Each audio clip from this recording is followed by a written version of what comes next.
ओम नमः शिवाय। श्री उमा संहिता 19वां अध्याय। राशि ग्रह मंडल व लोकों का वर्णन। सनत कुमार जी कहते हैं, हे महामुनि व्यास जी, पृथ्वी लोक के जिस भाग पर सूर्य और चंद्रमा का प्रकाश पड़ता है वह स्थान भूलोक कहलाता है। पृथ्वी लोक से हजारों योजन ऊपर सूर्य मंडल है और इससे ऊपर चंद्रमंडल है। चंद्रमंडल से 10,000 योजन ऊपर ग्रह और नक्षत्रों का साम्राज्य है। उससे ऊपर सप्तऋषि मंडल है और उसके ऊपर ध्रुव मंडल स्थित है। ध्रुव मंडल, जो कि पृथ्वी का सबसे ऊंचा मंडल है, से 1 करोड़ योजन नीचे भुवा स्वाहा नामक 3 लोक स्थित हैं। इनके बीच में कल्प निवासी ऋषि रहते हैं। ध्रुव मंडल से ऊपर महालोक स्थित है। महलोक में सनक, सनंदन, सनातन, कपिल, असुरी, बोध, पचशिख नामक ब्रह्मा जी के 7 पुत्र निवास करते हैं। इसी महलोक से 2 लाख योजन ऊपर शुक्र ग्रह स्थित है। शुक्र ग्रह से 2 लाख योजन दूर बुध है। बुध से 10 लाख योजन दूरी पर मंगल ग्रह स्थित है। मंगल से 2 लाख योजन की दूरी पर बृहस्पति स्थित है। बृहस्पति से 2 लाख योजन की दूरी पर शनिश्चर मंडल स्थित है। ये सभी ग्रह अपनी राशियों पर आरूढ़ रहते हैं।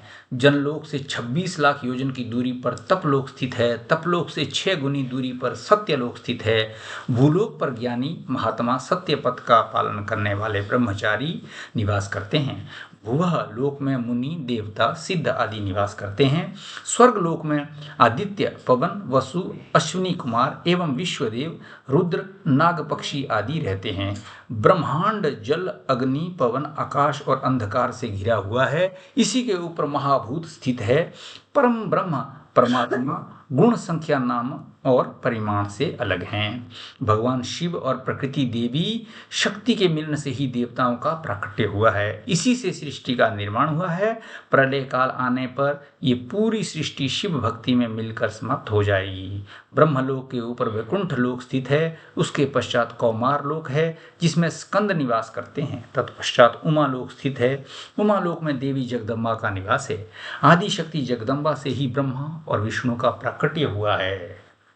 उमा लोक के आगे इस जगत के पिता परम ब्रह्म परमेश्वर भगवान शिव का निवास स्थित है।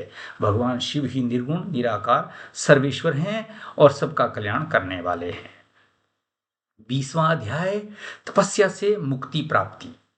व्यास जी ने पूछा, हे सनत कुमार जी, अब आप मुझे ये बताइए कि कल्याणकारी देवाधिदेव महादेव जी के परम भक्त किस लोक में जाते हैं, जहां जाकर भक्तों का इस लोक में आगमन नहीं होता है। ये सुनकर संत कुमार जी बोले, हे व्यास जी, भगवान शिव की परम कृपा प्राप्त करने हेतु सिर्फ एक मार्ग है, वह है तपस्या। तपस्या के बिना शिवलोक की प्राप्ति संभव नहीं है। इस संसार में सभी मनुष्यों, स्वर्ग के देवताओं, ऋषि मुनि और साधु संतों आदि ने तपस्या द्वारा ही महत्वपूर्ण सिद्धियां प्राप्त की हैं। तपस्या 3 प्रकार की होती है, सात्विक, राजस और तामस। जो तपस्या बिना किसी फल की इच्छा किए हुए की जाती है वह सात्विक है। किसी कामना की पूर्ति हेतु की गई तपस्या राजस है और उसी कामना की सिद्धि हेतु अपने शरीर को कष्ट देकर की गई तपस्या को तामस तप कहा जाता है। मन एवं विचारों से पवित्र होकर पूजन, जप, हवन, उपवास, आचार विचार, मौन इंद्रियां करके किया गया तप सात्विक तप है। बावड़ी, तालाब, कुआं, मकान, धर्मशालाएं और विद्यालय बनवाने से शिव पद को पाने का मार्ग प्रशस्त होता है। धन, वैभव और मद में चूर होकर मनुष्य सांसारिक बंधनों में बंधा रहता है। 84,000 योनियों को भोगने के पश्चात मनुष्य योनि की प्राप्ति होती है।